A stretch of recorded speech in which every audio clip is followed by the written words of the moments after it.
Eastern Ukraine teeters on the brink this morning. Pro-Russian forces continue to occupy Ukrainian administration buildings in and around Donetsk.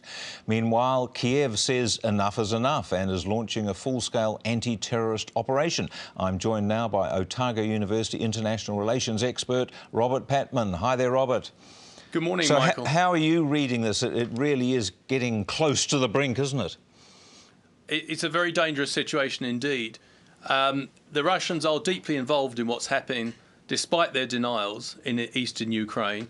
And so far, the Kiev government finds itself in a very difficult position. One of the reasons it didn't meet its deadline for dealing with the pro-Russian activists who've occupied the buildings is because they realise that if they use force, that could be the trigger for Mr. Putin, who has parliamentary authority in Moscow, to use force in eastern Ukraine. So, in a sense, Kiev finds itself in a difficult dilemma.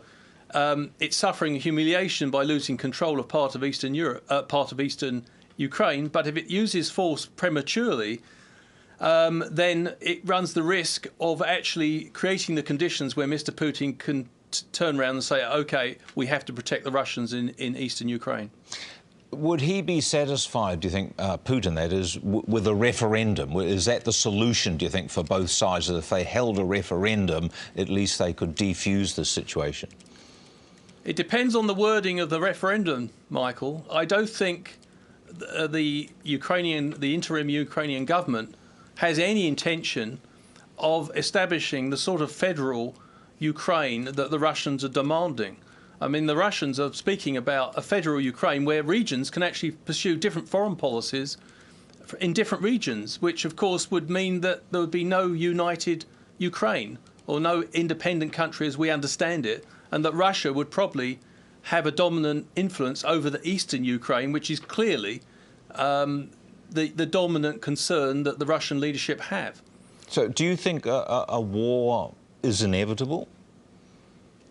I wouldn't say it's inevitable. I think from Mr. Putin's point of view, he would rather avoid war because, you know, obviously he would like the fruits of having a dominant influence in Ukraine without war. But as he attempts to develop Russian influence in the eastern part of the country, and make no mistake about it, I mean, special Russian forces are involved in eastern Ukraine.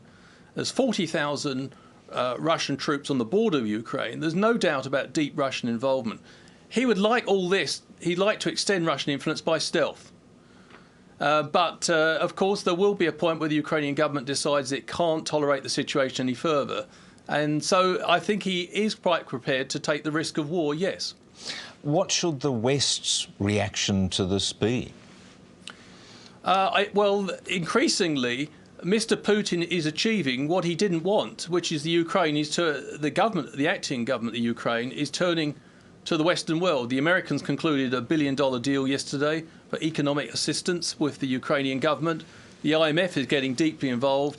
And also there's now talk in the United States of arming the Ukrainian army. And the Ukraine has also signed an agreement with the EU. So, in a sense, these are high stakes for Mr. Putin. You know, the test of policy is not where it begins, but where it ends. And he may look good in the short term in flexing his muscles against a neighbour.